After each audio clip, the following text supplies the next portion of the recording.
जय हिंद एवरीवन। तो स्वागत है आपका हमारे चैनल पे। और आज की वीडियो है हमारी एचपी पुलिस 2024-25 के एग्ज़ाम के लिए। तो हम कर रहे हैं आज अपना मैथ का मॉक टेस्ट नंबर 7। तो इसका सोल्यूशन देखेंगे हम। इसको हमने बहुत पहले अपलोड कर दिया था, थोड़ा सोल्यूशन लेट हो गया इसका, ठीक है। तो इसके सोल्यूशन देखेंगे कि किस तरह से होगा ये। और ये थोड़ा सा टफर साइड में था मॉक, जिसमें एवरेज मार्क्स जो हैं बच्चों के कम रहे हैं। तो जिस भी एस्पिरेंट ने इसको अटैम्प्ट किया है वो क्या कर सकता है, यहाँ से अपने सोल्यूशन देख सकता है और देख सकता है कौन से क्वेश्चन उसके गलत हुए हैं। अपना स्कोर हमें कमेंट में ज़रूर शेयर करें कि कितना आपका स्कोर जा रहा है और क्या आपकी प्रोग्रेस है। और इस मॉक टेस्ट का लिंक आपको जो मिलेगा वो मिलेगा टेलीग्राम चैनल पे, ठीक है। तो टेलीग्राम चैनल के लिए आपको क्या करना पड़ेगा, डिस्क्रिप्शन में एक लिंक मिल जाएगा आपको। तो डिस्क्रिप्शन से लिंक से आप ज्वाइन कर सकते हैं टेलीग्राम चैनल को। और बाकी के मॉक टेस्ट जो है वो भी मतलब एग्ज़ाम तक रेगुलर आपको मिलते रहेंगे वहाँ पे। जैसे इंग्लिश का स्टार्ट हो चुका है, इंग्लिश का हमने वहाँ पे डाल दिया है। और मैथ का मॉक टेस्ट नंबर 8 भी वहाँ पे ऑलरेडी आपको मिल जाएगा उसका लिंक, तो वहाँ से आप अटैम्प्ट कर सकते हैं, ठीक है। तो उसका सोल्यूशन आपको कल तक मिल जाएगा मैथ के मॉक टेस्ट नंबर 8 का। आज हम करेंगे मॉक टेस्ट नंबर 7 का सोल्यूशन। तो स्टार्ट करते हैं आज की वीडियो। और वीडियो को शुरू करने से पहले जिस भी एस्पिरेंट ने अभी तक चैनल को सब्सक्राइब नहीं किया है वो कर ले, क्योंकि रेगुलर आपको यहाँ पे कंटेंट मिलता रहेगा एचपी पुलिस से रिलेटेड। और साथ ही वीडियो को शेयर ज़रूर करें जो भी आपके एचपी पुलिस के साथी एस्पिरेंट है, ठीक है। तो पहला क्वेश्चन हमारा, ललित ने एक वस्तु को उसके अंकित मूल्य पर 20% छूट देने के बाद 480 रुपये में बेचा है। यदि उसने कोई छूट नहीं दी होती तो उसे 20% का लाभ होता। वस्तु का क्रय मूल्य ज्ञात कीजिए, ठीक है। तो सबसे पहले जैसे क्वेश्चन में बोला वैसे करेंगे। उन्होंने बोला कि एक वस्तु को उसने अंकित मूल्य पर 20% छूट देने के बाद, मतलब अंकित मूल्य पर 20% छूट दी है उसने और 480 पे बेचा है। यानी मान लो हमारा अंकित मूल्य था 100 और उसने 20 की छूट दे दी, ठीक है, -20%, और उसने 80 पे बेच दिया, ठीक है। तो 80 पे जब बेचा तो एक्चुअल में कितने पे बेचा था उसने, 480 में। यानी 480 किसकी वैल्यू है, 80 की वैल्यू है, ठीक है। यानी गुणा 6 करना पड़ रहा है हमें। तो यहाँ से हमें मिल जाएगा अपना अंकित मूल्य कितना, यहाँ पे गुणा 6 करना पड़ रहा है, यहाँ भी 6 से गुणा करेंगे 600 आ जाएगा हमारा अंकित मूल्य। अब इन्होंने बोला यदि उसने कोई छूट नहीं दी होती, यानी कोई भी छूट नहीं देनी, उसने 600 पे बेचना है, ठीक है। अगर उसने कोई छूट नहीं दी होती तो 20% का लाभ होता उसे। अब देखो 600 पे उसने कोई छूट नहीं दी और 20% का लाभ हुआ, यानी 100 की चीज़ को उसने कितने पे बेच दिया, 120 पे बेच दिया। तो क्रय मूल्य कितना होगा, क्रय मूल्य क्या होता है हमारा 100। तो यहाँ से निकालेंगे हम, ये जाएगा 5 बार में, ठीक है। और 5 × 100 कितना आ जाएगा, 500। तो राइट आंसर आ जाएगा ऑप्शन डी, 500। तो इस तरह से आप इसको अप्रोच कर सकते थे, सिंपल एंड मतलब बहुत आसानी से इसको आप सोल्व कर सकते थे। अगला क्वेश्चन हमारा 3D मेंसुरेशन का। बोल रहे हैं कि एक ठोस अर्धगोले का कुल पृष्ठीय क्षेत्रफल, तो अर्धगोले का कुल पृष्ठीय क्षेत्रफल कितना होता है हमारा 3πr²। कितना दिया हुआ है 4158, ठीक है। तो मैं यहाँ से πr² की वैल्यू निकालूंगा। ये बोल रहे हैं कि यहाँ से 1 से जाएगा, फिर जाएगा 3 से, फिर जाएगा 8 से और फिर जाएगा 6 से। तो πr² की वैल्यू आ गई मेरे पास 1386। और मैंने आपको सर्कल जब मेंसुरेशन पढ़ाया था तो बताया था कि सर्कल का एरिया, यानी जब भी πr² कितना होगा 1386 होगा तो इसका रेडियस कितना होता है, डायरेक्ट 21 होता है। ये मैंने आपको पहले बताया हुआ है। तो देखो रेडियस हमें कितना मिल गया, 21 मिल गया। तो अब हम क्या कर सकते हैं, इसको आगे सोल्व कर सकते हैं। क्या पूछा इन्होंने, अर्धगोले का। अब पूछा इन्होंने अर्धगोले का आयतन। तो आयतन का फॉर्मूला क्या होता है अर्धगोले का, 2/3πr³। तो यहाँ पे r³ की जगह r की जगह हम भर देंगे 21। तो 2/3 ये कितना आ जाएगा 22/7। r³ की जगह भर दिया 21 का क्यूब, ठीक है। तो 7 × 21, इसको मैं वैसे लिखता हूँ, आप कंफ्यूज हो जाओगे वरना, ठीक है। कितना आएगा ये 2/3 पाई आ जाएगा 22/7 और इसको लिखेंगे 21 गुना में 21, ठीक है। तो 7 से जाएगा 3 बार में, 3 से जाएगा 3 बार में, कितना आया 21 का स्क्वायर 441। 441 को मैं करूँगा अब 4 से, 2 यहाँ से और 2 यहाँ से, ठीक है। 11 × 2 होता है ना 22, तो मैं यहाँ से 4 निकालूंगा तो ये आ जाएगा 4, 16 और 1 17। तो 1764 को अब 11 से करना पड़ेगा। तो कितना आएगा ये 4, 6 और 4 10 आ जाएगा, 7 और 7 आ जाएगा 4, और कितना आ जाएगा 11 × 11 और 8 आ जाएगा 19। तो हमारा आंसर आ जाएगा 19404। तो ऑप्शन डी राइट आंसर आ जाएगा हमारा 19404। अब आप बोलोगे कि यहाँ पे हम पाई का मतलब पाई की वैल्यू 22/7 है, तो 11 का मल्टीपल देख सकते हैं। लेकिन यहाँ पे क्या था, देखो एक ऑप्शन और है हमारे यहाँ पे, ऑप्शन ए, तो ये दोनों के 11 के मल्टीपल है, तो इस केस में आपको पूरी कैलकुलेशन करनी पड़ेगी। अगर एक ही ऑप्शन होता तो हम लगा सकते थे। ठीक है, तो ये है आपका इस क्वेश्चन का सोल्यूशन। नेक्स्ट क्वेश्चन देखते हैं। एक व्यक्ति एक निश्चित दूरी पैदल चलकर तय करता है और बाइक से वापस आता है। इसमें कुल समय जो है उसको 63 मिनट लगते हैं, यानी पैदल चल के यानी वॉक करके जाता है वो। ठीक है, तो हम लिखेंगे वॉक करके जाता है और बाइक से वापस आता है, तो कुल समय लगता है उसको 63 मिनट्स। अब बोल रहे हैं कि इसमें आगे बोला जबकि वह दोनों तरफ पैदल चलकर यानी दोनों तरफ बाइक पैदल ही जाता है और पैदल ही आता है, तो उसको 96 मिनट लगते हैं। तो यहाँ से मेरे को देखो 2W कितना मिल गया इस इक्वेशन से, W + W हो गया 2W, तो यहाँ से ये आ गया 48, तो W की वैल्यू आ गई 48। ठीक है, अब इस W की वैल्यू को मैं इस इक्वेशन में भर दूंगा, तो 48 + B कितना आ गया 63, और यहाँ से B आ जाएगा 15। ठीक है, तो B आ गया 15 मिनट, और हमें चाहिए कि दोनों तरफ बाइक से जाता है। तो देखो एक भी मतलब जाने के लिए 15 मिनट लग रहे, तो आने के लिए भी कितने लगेंगे बाइक से 15 मिनट, तो कितना आंसर आ जाएगा 30 मिनट। नेक्स्ट है लक्षित ने अपना 62.5% माल 24% लाभ पर बेचा और शेष माल जो उसने 40% हानि पर बेचा है। पूरे लेन देन में उसका लाभ या हानि प्रतिशत ज्ञात कीजिए। तो इसको हम कैसे करेंगे, देखिए 62.5% की फ्रैक्शन वैल्यू चाहिए हमें, कितनी हो जाती है ये हो जाती है 5/8। मैंने आपको बोला कि ये नीचे वाली होती है हमारी टोटल वैल्यू। ठीक है, यानी टोटल कितना है उसके पास 8 चीज़ें हैं और उसका 5/8 यानी 5 चीज़ें जो है उसने 24% लाभ पे बेची हैं, और जो बच गई उसके पास कितनी बची 5 से 5 बेच दी, तो कितनी बची अब 3, तो 3 बेची उसने 40% की हानि पर। ये आ गया हमारा वेटेड एवरेज वाला केस। ठीक है, तो इसमें क्या करेंगे हम, ठीक है एवरेज वाला केस है ये, इसमें इसको देखेंगे कि कुल कितना लाभ हो रहा है। 5 वस्तुओं पे 24%, मतलब एक वस्तु पे 24 हो रहा है ना, तो 5 पे हो जाएगा 24 × 5 यानी 120%। इसको गुणा कर देंगे और इसको करेंगे गुणा, तो कितना आ जाएगा -40 × 3 120, माइनस का 120, टोटल जो होता है उससे डिवाइड करते हैं तो डिवाइड में 8, लेकिन ये कितना आ गया हमारे पास 0 ऊपर आ गया, तो 0 को किसी से मल्टीप्लाई करो 0 आता है, तो 0%, यानी नाइदर लॉस नॉर गेन, ना हानि हुई ना लाभ हुआ, तो ऑप्शन डी हमारा राइट आंसर आ जाएगा। नेक्स्ट है अमित स्थान ए से चलना शुरू करता है और स्थान बी पर 36 घंटे में पहुंचता है। ठीक है, वह कुल दूरी का 5वां भाग 9 किलोमीटर प्रति घंटे की गति से तय करता है। इसको हम देखते हैं क्या करेंगे। अब बोल रहे हैं कि और शेष दूरी 12 किलोमीटर प्रति घंटे की गति से तय करता है। ए और बी के बीच की दूरी ज्ञात कीजिए। अब इन्होंने बोला देखो वह कुल दूरी का 5वां भाग यानी 1/5। ठीक है, मान लो 5 भाग है ना, ऐसे बताता हूँ मैं आपको 1 2 3 4 5, तो 5वां भाग यानी 1/5, 5 में से कितना 1, तो 1/5 भाग वो करता है 1/5 भाग करता है वो 9 किलोमीटर प्रति घंटे की गति से। तो मैंने मान लिया कि कुल है उसका डिस्टेंस 5 और 1/5 यानी 5वां भाग 1 करता है वो 9 किलोमीटर प्रति घंटे की गति से। उसके बाद बच कितना गया 4, शेष लिखा नहीं इन्होंने, और शेष दूरी यानी 4 12 किलोमीटर प्रति घंटे की गति से। तो कुल समय कितना लगता है उसको इन दोनों को करने में, कुल समय लगता है उसको 36 आवर्स। अब मेरे को बताओ ये क्या होता है हमारा, टाइम क्या होता है, टाइम होता है हमारा डिस्टेंस अपॉन में स्पीड। तो यही मैं लगाऊंगा यहाँ पे टोटल टाइम का केस।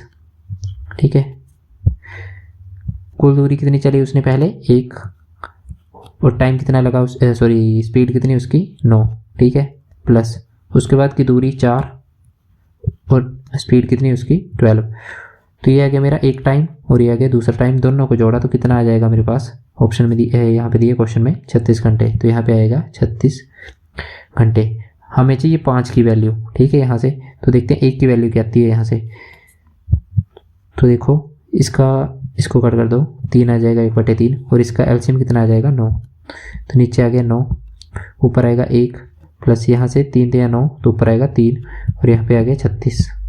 ठीक है, 4/9 की वैल्यू आ गई 36, तो ये आ गया 4 9 36, तो 1 की वैल्यू आ गई यहाँ से 9 उस साइड जाएगा, तो 1 की वैल्यू आ जाएगी 81। ठीक है, 1 की वैल्यू कितनी आ गई 81 आ गई। अब हमें किसकी चाहिए, मैंने आपको बोला था हमें चाहिए 5 की वैल्यू। तो एक की वैल्यू 81 है, एक की वैल्यू 81, तो 5 की वैल्यू आ जाएगी 5 इंटू 81 यानी 405। Option B right answer. ठीक है, तो इस तरह से इस क्वेश्चन को सॉल्व कर सकते थे आप। अच्छा क्वेश्चन था, मतलब आपको क्या करना पड़ना था, थोड़ा सा इसमें बेसिक अप्रोच देखना पड़ना था कि डिस्टेंस जो होता है हमारा क्या होता है, स्पीड इनटू टाइम, या बोल सकते हैं टाइम होता है हमारा डिस्टेंस अपॉन स्पीड। तो टोटल टाइम दे दिया था, आपने बस लगाना था कि एक में कितना टाइम लगा, दूसरे में कितना लगा, दोनों को जोड़ना था और वहाँ से आंसर आ जाना था आपका। नेक्स्ट है हमारा एक सॉलिड मेटालिक, हाँ ठीक है, सॉलिड मेटालिक स्फीयर जो हमारा उसका रेडियस दिया है हमें कितना, 45 सेंटीमीटर दिया है, और उसे क्या किया गया, पहले मेल्ट किया गया और फिर उससे छोटी छोटी बॉल्स बना गई 9 रेडियस सेंटीमीटर। ठीक है, जिसका रेडियस 9 सेंटीमीटर है ना, वैसी हमने छोटी छोटी गेंदें बनाई हैं। ठीक है, तो हमें बताना कि रेशो क्या होगा, सरफेस एरिया जो बड़ा स्फीयर होगा उसका और छोटा स्फीयर होगा उन सभी के, मतलब सरफेस एरिया का सम जो होगा उसका रेशो क्या होगा। ठीक है, सबसे पहले हमें निकालना है कि टोटल कितनी गेंदें हैं। तो मैंने आपको बताया था कि कैसे निकालते हैं हम टोटल कितनी गेंदें हैं। बड़े स्फीयर की वॉल्यूम लेंगे, बड़े स्फीयर की वॉल्यूम क्या होगी, 45 इंटू 45 इंटू 45। मैं यहाँ पे 4/3 नहीं लूँगा क्योंकि दोनों कैंसिल हो जाएंगे, तो मैंने आपको डायरेक्ट बताया, वहाँ से आप चेक कर सकते हैं, पहले भी था ये क्वेश्चन। नीचे आ जाएगा छोटे स्फीयर की रेडियस का क्यूब यानी 9 इंटू 9 इंटू 9, तो 9 पंजे 45, 9 पंजे 45 और 9 पंजे 45। तो यहाँ से n की वैल्यू आ गई 125। ठीक है, यानी मेरे पास टोटल गेंदें कितनी आ गई, 125। ठीक है, अब सरफेस एरिया क्या होता है हमारा, पाई आर, ये होता है हमारा 4πr स्क्वायर। ठीक है, लेकिन 4 नहीं लेंगे क्योंकि दोनों तरफ क्या हो जाएगा, कट जाएगा। हम लेंगे ना 4 लेंगे ना पाई लेंगे, हम लेंगे रेडियस का स्क्वायर। तो यहाँ पे लिखूंगा मैं बड़े स्फीयर का रेडियस का स्क्वायर यानी 45 इंटू 45, और उस तरफ लिखूंगा मैं छोटे स्फीयर का, देखो 125 छोटे स्फीयर है तो 9 इंटू में 9 इनका रेडियस जो है, तो 9 से गया 5 बार में, 9 से गया 5 बार में, 5 से गया 25 बार में, 5 से गया 5 बार में, तो कितना आ गया, एक इस तरफ बचा 1 और दूसरी तरफ बचा 5, तो राइट आंसर आ गया 1:5। ठीक है, तो ये क्वेश्चन इस तरीके का पहले भी किया हमने, आई थिंक पहले या दूसरे मॉक टेस्ट में था, तो इसको आपने नोट कर लेना है। नेक्स्ट है किसी भिन्न का अंश हर से 5 अधिक है। ठीक है, numerator of a fraction is 5 more than the denominator. मैंने मान लिया कि डिनोमिनेटर क्या है हमारा, डिनोमिनेटर है हमारा x, और बोला कि न्यूमरेटर 5 ज़्यादा यानी x + 5। अब बोल रहे हैं कि 3 जोड़ दिया अंश में, यानी न्यूमरेटर में जोड़ा 3 और हर में जोड़ा 1, तो फ्रैक्शन बन जाती है हमारी 2 यानी 2/1। तो यहाँ से क्या मिला, x + 8/x + 1 किसके बराबर आ गया, 2 के। तो यहाँ से देखो क्या होगा, x + 8 वैसे रहेगा और ये इस साइड मल्टीप्लाई होगा तो 2x + 2 बन जाएगा। यहाँ से देखो x की वैल्यू मिल जाएगी हमें, तो x की वैल्यू कैसे मिलेगी, 2x - x = 8 - 2, तो x की वैल्यू आ गई 6। ठीक है, x की वैल्यू कितनी आ गई, 6। तो इसमें फ्रैक्शन में भर देते हैं, हमारी फ्रैक्शन क्या थी, x/5/x, तो 6 + 5/6, तो ये आ गई 11/6, ये आ गई हमारी फ्रैक्शन। लेकिन हमसे आंसर में क्या पूछा है, हमसे पूछा कि जब मूल भिन्न को 10/3 से विभाजित किया जाता है, मूल भिन्न क्या है हमारा 11/6, तो इसको 10/3 से विभाजित करना है। देखो 11/6 को 10/3 से विभाजित करना है। ठीक है, ये होता है ना डिवाइड। अब हमें पता है कि इसका रेसिप्रोकल हो जाता है और बीच में क्या जाता है, मल्टीप्लाई का साइन, यानी 3/10, 3 दूनी 6, तो आंसर आ जाएगा 11/2 × 10 20। तो right option C right answer आ गया हमारा। ठीक है, तो ये भी अच्छा क्वेश्चन था, थोड़ा सा आपको क्या करना पड़ता था, दिमाग लगाना पड़ना था।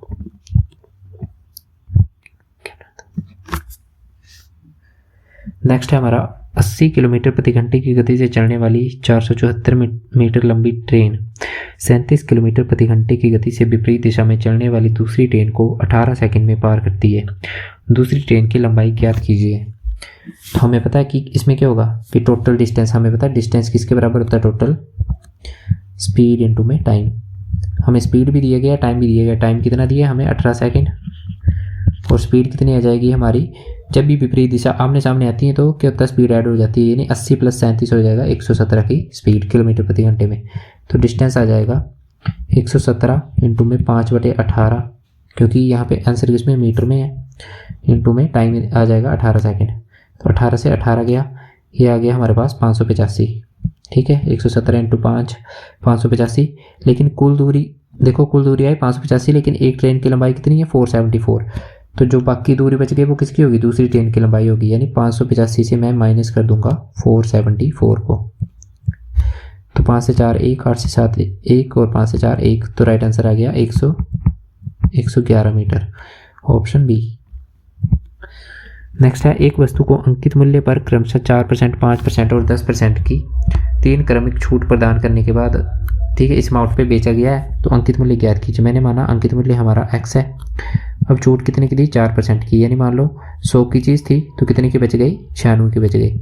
फिर उसके बाद छूट दी 5% की, यानी मान लो 100 की थी 95 की बच गई।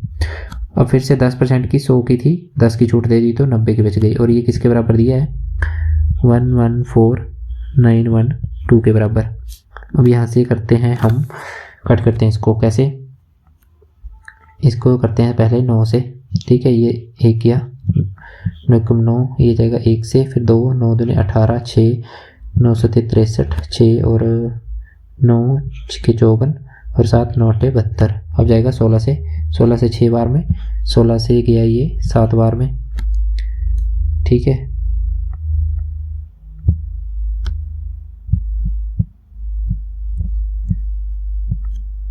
एक सेकेंड, 16 से गया ये कितना 7 बार में 112, और उसके बाद 15, 16 से गया 9 बार में 12, 16 से गया 8 बार में 798। ठीक है, यहाँ तक पहुँच गए। और फिर से 6 से करो इसको, 6 से जाएगा 1 बार में, फिर जाएगा 1, 6 से जाएगा 3 बार में, 6 से जाएगा 3 बार में। अब जाएगा 19 से 5 बार में और 19 से 7 बार में।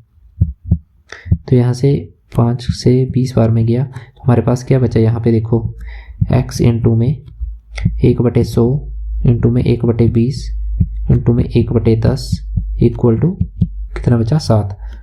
तो अब देखो ये दो जो है उधर जाके क्या बनाएगा,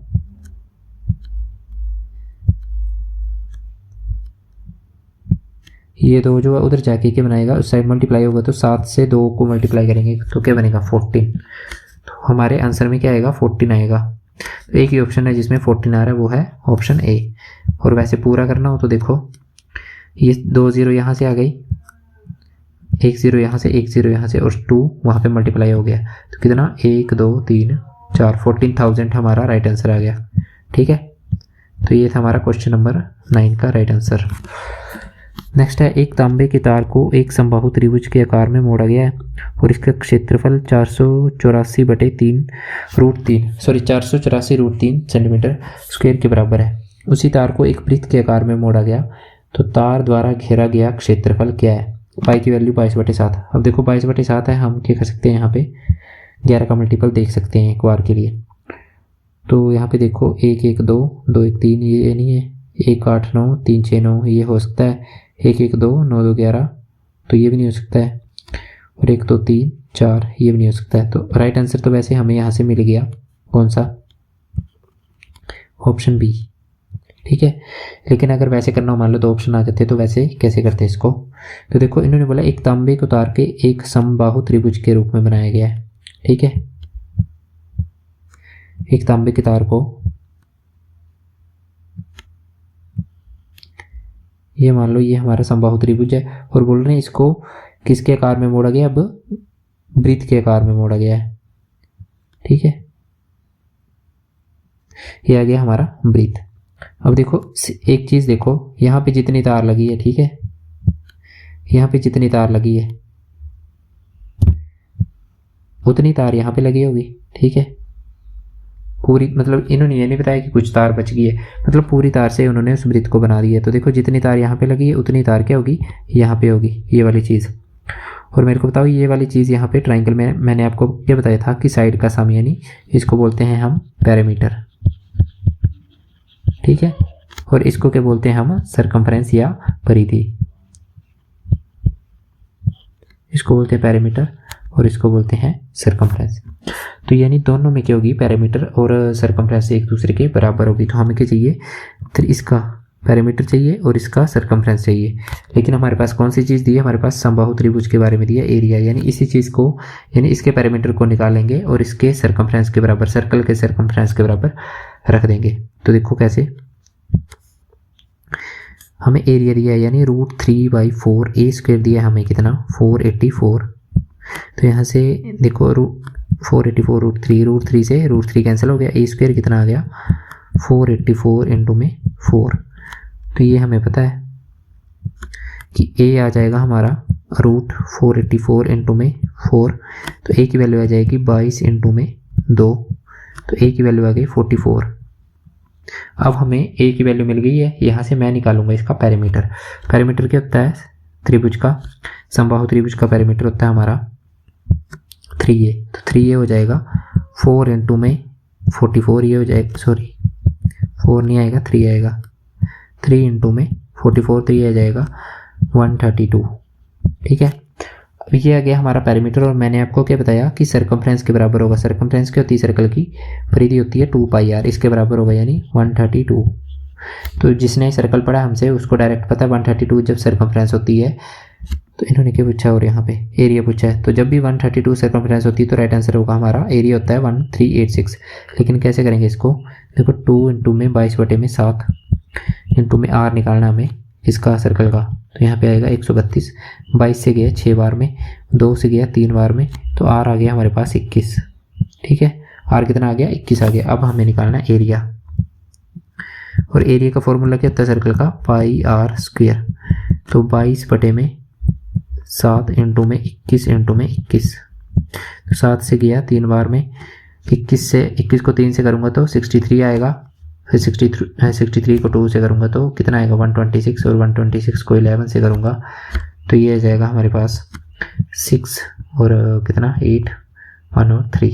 ठीक है, तो 1386 राइट आंसर आ जाएगा हमारा इस क्वेश्चन का। अच्छा क्वेश्चन था, मतलब जिसने मेंसुरेशन को या फिर बोल सकते हैं बेसिक से पढ़ा हुआ ना वो आराम से कर लेगा इसको। और 11 का मल्टीपल भी लग रहा है लेकिन नहीं लगता ना, तो आपको ये सब करना पड़ता फिर।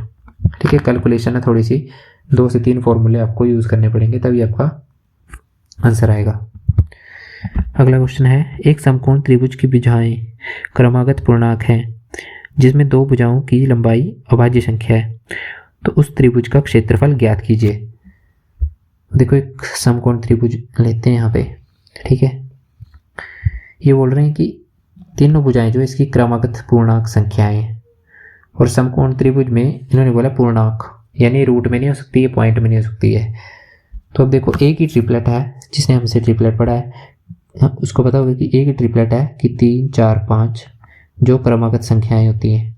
ठीक है, इसके अलावा कोई ट्रिपलेट नहीं। इसके बाद देख लो 6, 8, 10 गैप है 2-2 का, लेकिन इनमें देखो 1-1 का गैप है, 3, 4 और 5। और बोला 2 अभाज्य संख्याएं, एक देख लो 3 है, एक कौन सी है 5, 2 अभाज्य संख्याएं भी मिल गई। तो बस यही हमारा एक ट्रायंगल पॉसिबल है, और इसका हमसे क्षेत्रफल पूछा। तो क्षेत्रफल क्या होता है 1/2 बेस इंटू में हाइट। समकोण त्रिभुज का क्षेत्रफल होता है 1/2 इंटू में आधार इंटू में भुजा। तो यहाँ पे आ जाएगा आधार इंटू में ऊंचाई, तो आधार है हमारा 4 और ऊंचाई है 3, तो 2 दूने 4 और 2 3 6, तो 6 राइट आंसर, यानी ऑप्शन सी 6 सेंटीमीटर स्क्वायर हमारा राइट आंसर होगा। नेक्स्ट है, उस सबसे लंबी छड़ की लंबाई क्या है जिसे 4 मीटर लंबे, 5 मीटर चौड़े और 6 मीटर ऊंचे कमरे में रखा जा सकता है। What is the length of the longest rod that can be placed in a room which is 4 meters long, 5 meters broad and 6 meters high? तो ये आपको पहले भी बताया हुआ कॉन्सेप्ट में। ये क्या होता है हमारा, ये आ गया हमारा, क्या आ गया क्यूबॉइड, घनाभ आ गया। इसमें सबसे लंबी रोड जो होती है हमारी क्या होती है, एक कॉर्नर से दूसरे कॉर्नर में। ठीक है, ये होती है हमारी सबसे लंबी रोड, या फिर इस तरह से, मतलब डायगोनल होता है ये किसका, क्यूबॉइड का डायगोनल होता है। और क्यूबॉइड का डायगोनल मैंने आपको बताया formula direct, √L² + B² + H²। तो ये आ जाएगा हमारे पास 4 का स्क्वायर + 5 का स्क्वायर + 6 का स्क्वायर। कितना आ जाएगा, ये हमारे पास 4 का स्क्वायर होता है 16, 5 का स्क्वायर होता है 25, 6 का स्क्वायर होता है 36। तो 25 और 16 हो गया 41, 41 और 36 हो गया 77 सेंटीमीटर। ठीक है, तो ये आ गई हमारी सबसे बड़ी जो हमारी रो रख सकते हैं हम किसी भी रूम में, तो √77 ऑप्शन सी है राइट आंसर। नेक्स्ट है हमारा सिंप्लीफिकेशन का क्वेश्चन, ठीक है। तो ये यहाँ पे मिसप्रिंट होगा 1, इसको देखते हैं अब ये कैसे होगा। तो इसमें सबसे पहले हम इस ब्रैकेट को सॉल्व करेंगे। तो देखो 7 - 5 होगा 2, 2 × 5 10, 10 × 2 20, 20 - 20 0। तो ये कितना हो गया, 0 हो गया पूरा ही, ठीक है। और 0 को मैं डिवाइड करूँगा 29 से तो क्या आएगा 0, और उसके बाद 0 को मल्टीप्लाई किया मैंने 3 से तो भी क्या आएगा 0, यानी पूरी चीज़ कितनी हो गई, 0 हो गई। कहाँ से कहाँ तक, यहाँ से यहाँ तक हो गया 0। मेरे पास क्या बचा, यहाँ पे 4 बचा और इंटू में 4। तो देखो 4 इंटू में 4 कितना होगा हमारा 16, तो 69 - 16 हो जाएगा 53, ठीक है। तो ये था हमारा इस क्वेश्चन का right answer 53 option D. Next है संख्या 7, 8, 9, 2 में 8 के स्थानीय मूल और अंकित मूल के बीच का अंतर बताएं। तो स्थानीय मूल और अंकित मूल मैंने आपको बताया पहले भी। देखते कौन से स्थान पे है ये होता है 1 प्लेस, ये होता है 10 प्लेस, ये होता है 100 प्लेस, यानी 8 को किससे गुना करने पड़ेगा 100 से, ठीक है। तो जैसे इसको बोलते हैं ना इकाई, दहाई, सैकड़ा और फिर हज़ार, ठीक है। तो ये जाएगा हमारा सैकड़ा, तो यानी 100 से गुना करेंगे तो 800 आ गया। और उसके बाद आएगा 8 का अंकित मूल्य वही होता है, जैसे 8 बोला तो 8 ही होगा उसका अंकित मूल्य, 6 बोलते तो 6 होता, तो -8। इसका अंतर पूछा तो अंतर के लिए हम माइनस करते हैं, तो 800 - 8 792 ऑप्शन बी राइट आंसर। अगला है दी गई संख्याओं में A, B, C और D में से कौन सी संख्या 11 से विभाज्य नहीं है। तो हमें ढूंढनी है कौन सी 11 से विभाज्य नहीं है, ठीक है। तो यहाँ पे देखो 7 और 2 9, 9 और 1 10, 1 और 7 8, 8 और 2 10, ये तो हो गई, ठीक है। B 1 और 7 कितना हो गया 8, 8 और 1 9, 7 और 2 9, 9 और 0 9, तो ये भी हो गई 11 से। 6 6 12, 12 4, 6 6 12 और 12 4 16, 4 1 5। तो देखो 16 - 5 होता है 11, तो ये भी हमारी 11 से विभाज्य है सी। तो एक ही ऑप्शन बचा कौन सा, ऑप्शन डी, जो 11 से विभाज्य नहीं होगा, ठीक है। चेक करने की जरूरत नहीं क्योंकि 3 ऑप्शन हमने ऑलरेडी चेक कर लिए जो 11 से विभाज्य है, तो एक ही ऑप्शन बचा जो नहीं हो सकता है। नेक्स्ट है इसको रिड्यूस करना है हमें। रिड्यूस का मतलब होता है सबसे छोटी फॉर्म इसकी। तो देखो 3 7 4 और यहाँ पे 4 1 8। अब देखो 3 4 7 और 7 11 से डिवाइड हो रहा है, 8 4 12 -1 11, ये भी हो रहा है। तो 11 से करेंगे, 11 3 33, 11 चौके 44, 11 3 33 और 11 8 88। तो 2 से जाएंगे 17 बार में, 2 से जाएंगे 19 बार में, तो राइट आंसर आ जाएगा 17/19 ऑप्शन ए। नेक्स्ट है प्रोबेबिलिटी का क्वेश्चन। बोल रहे हैं कि एक थैले में 1 से 42 तक क्रमांकित गेंदें हैं। इन गेंदों में से एक गेंद हमने निकाली है, इसकी संख्या 7 या 8 का गुणज होगी, इसकी प्रायिकता में बतानी है, ठीक है। 7 या 8 का गुणज, तो ये मैंने आपको बताया डायरेक्ट कैसे निकालते हैं। 1 से 42 तक निकालना है 7 से, ठीक है। तो 42 को मैं 7 से करूँगा, यानी कितना आ रहा है 6। 1 से 42 तक मेरे को निकालना है 8 से, ठीक है। तो 42 को 8 से डिवाइड करूँगा, देखूंगा कितना आ रहा है 5 पॉइंट समथिंग आ रहा है, ठीक है। 5.8 × 40, फिर आगे कुछ आ रहा है। तो मैं पॉइंट वाली वैल्यू को क्या करूँगा, निगलेक्ट करूँगा, यही होगी, ठीक है। 5 ही संख्याएं जो वो 8 से पूरी तरह विभाज्य होंगी 42 तक।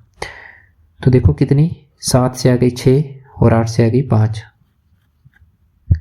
7 से कितनी आई 6 और 8 से आई 5, तो टोटल कितनी हो गई 11।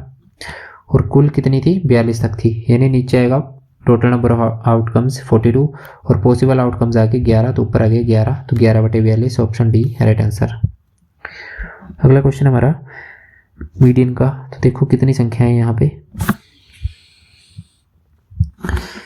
1 2 3 4 5 6 7 8 9 10, तो 10/2 5, और ये 10 क्या इवन संख्या, तो मैंने आपको बताया मीडियन क्या होगा हमारा 5 है यहाँ पे, यानी 5th + 6th टर्म बटे 2। तो 5th टर्म देखते हैं, सबसे छोटी टर्म कौन सी है यहाँ पे 11 गई, फिर उसके बाद 16 आएगा, 15 आएगा, फिर 16 आएगा गया, उसके बाद आया हमारे पास 19 और 1 सेकेंड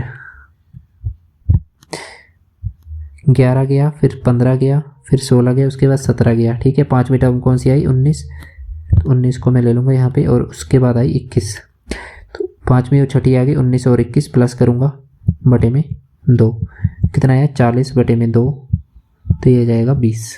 ठीक है, तो option A right answer 20। Next है 2 डाइस को थ्रो किया गया है, प्रोबेबिलिटी बतानी कि जो उनका सम होगा वो प्राइम नंबर होगा। ठीक है, स्कोर जो होगा वो प्राइम नंबर होगा।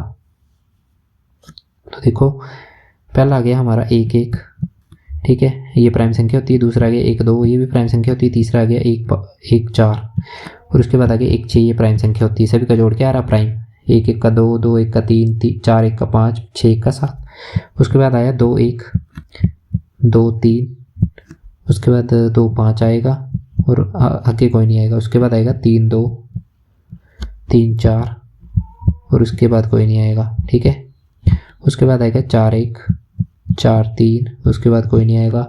उसके बाद आएगा 5 2, 5 6, उसके बाद कोई नहीं आएगा। उसके बाद आएगा 6 1, 6 5, उसके बाद कोई नहीं आएगा। तो देखो कितनी बन रही है, 1 2 3 4 5 6 7 8 9 10 11 12 13 14 15। तो कुल पॉसिबल आउटकम्स कितने हैं, 14 है हमारे पास, सॉरी 15 है।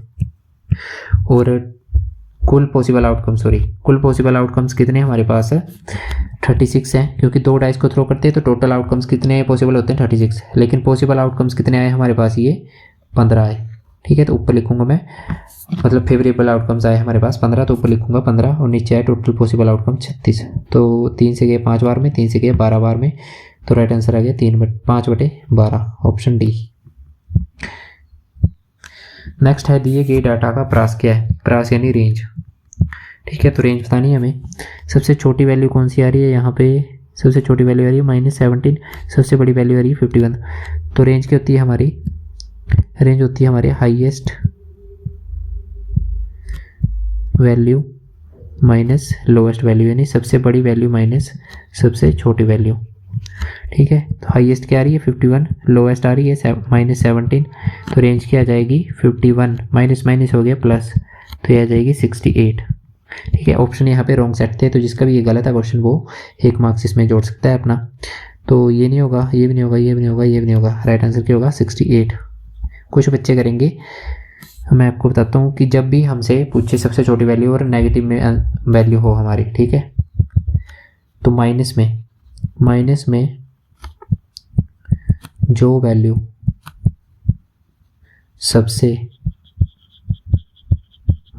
वैल्यू सबसे बड़ी होगी वो एक्चुअल में सबसे छोटी होगी। ठीक है, तो उसको लेंगे हम, ये याद रखना आपने। सबसे छोटी होगी तो देखो माइनस में सबसे बड़ी वैल्यू कौन सी थी, सबसे बड़ी वैल्यू हमारे पास माइनस में 17। ठीक है, मैं माइनस को निगलेक्ट करके वैसे देखूँ तो 17 थी, लेकिन इसके साथ माइनस लगा था, यानी ये सबसे छोटी वैल्यू होगी। सबसे बड़ी वैल्यू तो हमें पता है 51, तो यहाँ पे हमने इसको कर लिया। लेकिन कुछ बच्चों ने सोचा होगा सबसे छोटी वैल्यू 3, क्योंकि इसमें सबसे छोटी 3 ही दिख रही है, तो वो करेंगे 51 - 3, उन्होंने आंसर लगाया होगा 48। ठीक है, और एक कुछ ने किया भी होगा, ठीक है, मतलब उनको क्रेडिट मिलता है, उन्होंने किया होगा 51 - 17 किया होगा 34, क्योंकि उन्हें आई थिंक 68 वाला ऑप्शन नहीं दिखा होगा, तो उन्होंने ठीक किया था, लेकिन 34 यहाँ पे गलत हो गया था ऑप्शन सेट, तो राइट आंसर होगा इसका 68।